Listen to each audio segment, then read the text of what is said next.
আসসালামু আলাইকুম বন্ধুরা, কি অবস্থা সবার? কেমন আছেন সবাই? আশা করি সকলেই ভালো আছেন। আমি আলহামদুলিল্লাহ ভালো আছি।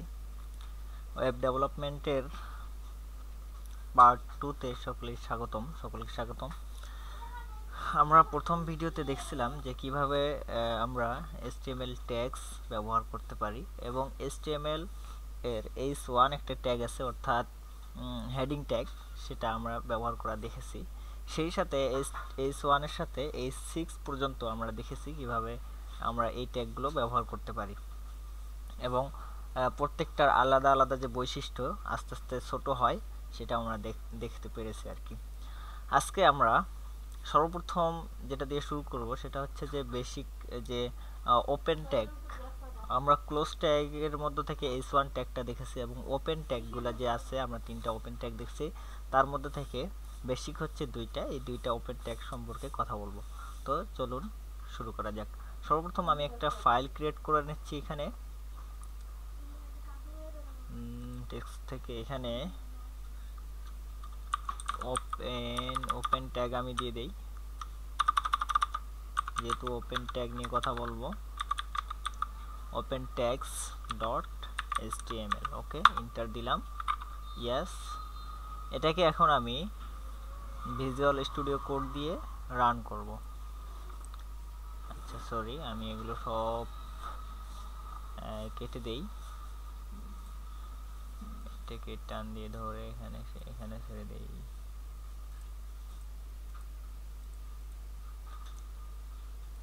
আমি জাভাস্ক্রিপ্টের কাজ করছিলাম, তো তাই এখানে এরকম আসতেছে। আমি এই ট্যাগটা ওপেন করি। আচ্ছা, এখানে এটা চলে আসছে। তো HTML এর যে বেসিক স্ট্রাকচার এটা আমি এখানে নিয়ে আসি। আসার পর সর্বপ্রথম আমি br ট্যাগটা দেখাবো। আমি যদি এখানে কিছু একটা লিখি লোরেম, আপনারা যদি লোরেম লেখে, সরি কন্ট্রোল জেড, এখানে আপনারা যদি লোরেম লেখে 10 অথবা 20 যেটা দিবেন সেটা এখানে চলে আসবে, সেই ক্যারেক্টারের লেখা একটা চলে আসবে। তো এখানে যদি আমি কন্ট্রোল এস দিয়ে সেভ দিয়ে এটাকে আমি ওপেন করি, দেখেন এখানে এই লেখাটা চলে আসছে। এখানে লেখাটা চলে আসছে, দেখেন এই লেখাটা এখানে চলে আসছে। এখন এটার মধ্যে আমি br ট্যাগ অ্যাপ্লাই করব। ওকে, এখানে যদি আমি br দেই, br, এটা যদি এন্টার দেই, দিয়ে কন্ট্রোল এস দিয়ে সেভ দেই, তারপর এখানে এসে রিলোড দেন, দেখেন এখানে একটা ব্রেক হয়ে গেছে, অর্থাৎ br মিন্স ব্রেক। br দিলে এটা এখানে ব্রেক আসবে, br দিলে এখানে ব্রেক হয়ে যাবে, অর্থাৎ লেখাটা নিচ থেকে শুরু হবে। এরপর আমরা যদি HR নিয়ে কথা বলি, ক্লোজ ট্যাগের মধ্যে থেকে আরেকটা ট্যাগ হচ্ছে HR। যদি আমরা এখানে br দেওয়ার পর এখানে যদি HR দেই, দিয়ে এন্টার দেই, দিয়ে কন্ট্রোল এস দিয়ে সেভ দেই, দেখবেন একটা নিচ দিয়ে লাইন চলে আসছে। এই যে একটা লাইন চলে আসছে। HR means horizontal row, horizontal row অর্থাৎ এরকম উইড ডানে বামে একটা রো ক্রিয়েট হবে। এটাকে HR ট্যাগের মাধ্যমে ক্রিয়েট করা যায় এবং তাকেই হরিজন্টাল রো বলা হয় আর কি। তো আমরা br এবং HR ট্যাগ সম্পর্কে আমরা জানতে পারলাম। আমি এখন দেখাবো যে আপনারা কিভাবে HTML এর বেসিক ট্যাগসগুলো ব্যবহার করতে পারেন, ক্লোজ ট্যাগ আর কি। ক্লোজ ট্যাগের মধ্যে বেসিক ট্যাগগুলোর মধ্যে যদি আমি সর্বপ্রথম আলোচনা করি বি ট্যাগ নিয়ে। বি মিন্স বোল্ড, বোল্ড ট্যাগকে বি ট্যাগ বলা হয়। তো এখানে যেই বোল্ড, বি মিন্স যে বোল্ড বললাম, বোল্ড কোনগুলোর মধ্যে আমরা বোল্ড দেখতে কীরকম হয় এটা যদি দেখতে চাই তাহলে আমরা বুঝতে পারি যে এটা মোটা ট্যাগগুলোকে বলা হয়। আমি যদি আমি আগেই অ্যাপ্লাই না করি, আমি আগে বলি কোনগুলো কি tag. B means bold tag. Strong means, এটাও বোল্ডের মতোই কাজ করে, এটা একটু বোল্ডের মতোই আর কি, তবে স্ট্রং ট্যাগ হচ্ছে বোল্ড ট্যাগের মতোই, তবে স্ট্রং ট্যাগ দ্বারা ডেভেলপারদেরকে বোঝানো হয় যে এটা একটা ইম্পর্টেন্ট ট্যাগ বা টেক্সট। এরপর আসে P. P means paragraph. P আমরা ব্যবহার করব প্যারাগ্রাফ টাইপের টেক্সটগুলা, অর্থাৎ যদি এরকম মানে দেখা গেছে একটা প্যারাগ্রাফ, একটা প্যারা আছে, সেই প্যারার মধ্যে পি ট্যাগটা আমরা ইউজ করব। এরপর আই মিন্স ইটালিক। ইটালিক বলতে একটু বাঁকা হয়ে লেখাটা আসবে, সেটা বোঝানো হয়েছে আর কি।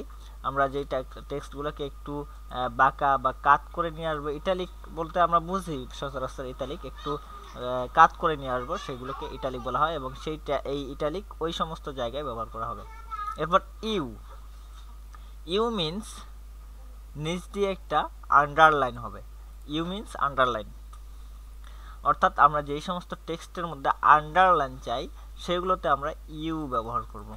ওকে, আমরা এখন প্র্যাকটিক্যালে আসতেছি।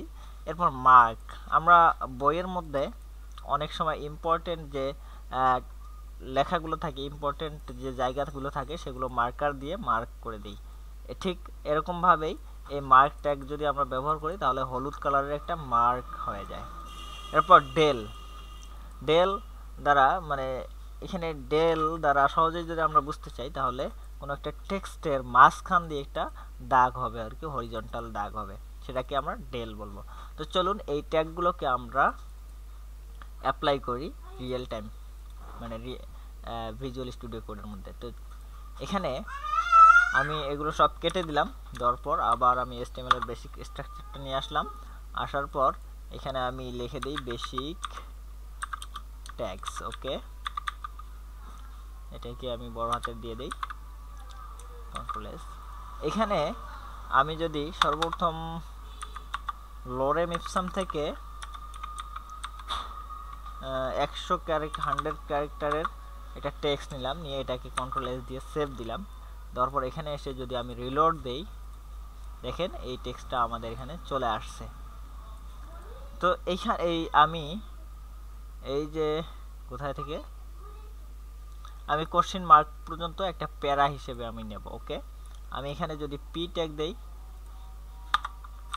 পি ট্যাগ এখানে নিয়ে আসলাম, নিয়ে আসার পর এই যে কোশ্চেন মার্ক কোথায় গেল, এই যে কোশ্চেন মার্ক, এখান থেকে কন্ট্রোল এক্স দিয়ে আমি কাট করে এখানে কন্ট্রোল ভি দিয়ে পেস্ট করে দিলাম। দেওয়ার পর আমি যদি কন্ট্রোল এস দিয়ে সেভ দেই, দেখেন এখানে একটা প্যারা আলাদা হয়ে গেছে। দেখেন এটা একটা মাঝখানে একটা লাইন বাদ পড়ে গেছে। আমি যে এখানে একটা ইন্টার দিছি এই জন্য যে বাদ পড়েছে তা না, আমি যদি ইন্টারটা উঠায় দেই দেখেন তারপরও কিন্তু লাইনটা বাদ পড়ে যাবে। ওকে, দেখেন এই লাইনটা তারপরও আগের মতোই আছে।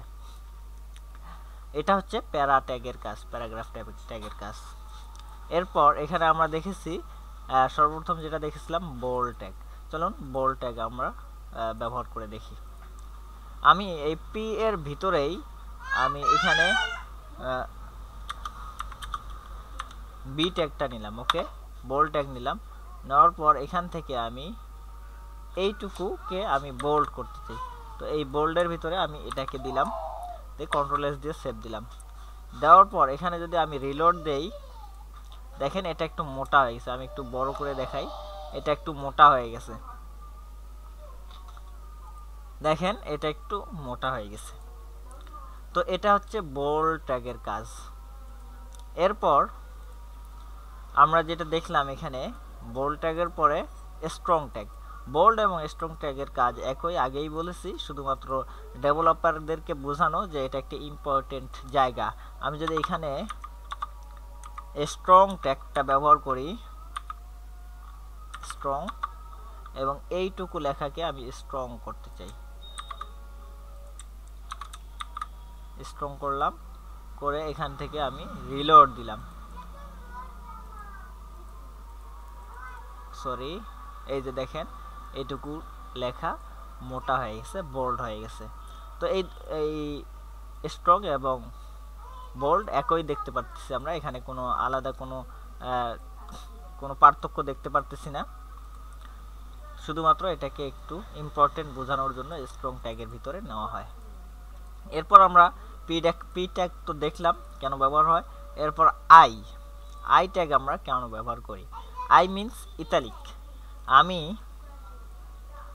যদি আই ট্যাগ আমি এইটুকু লেখাতে আমি ব্যবহার করতে চাই। ওকে, আমি এখানে আসলাম, এখানে আসার পরে আমি এখানে আই ট্যাগ নিলাম, নেওয়ার পরে আমি এইটুকু লেখা কাট করে নিয়ে এসে এখানে দিলাম, এই কন্ট্রোল এস দিয়ে সেভ দিলাম।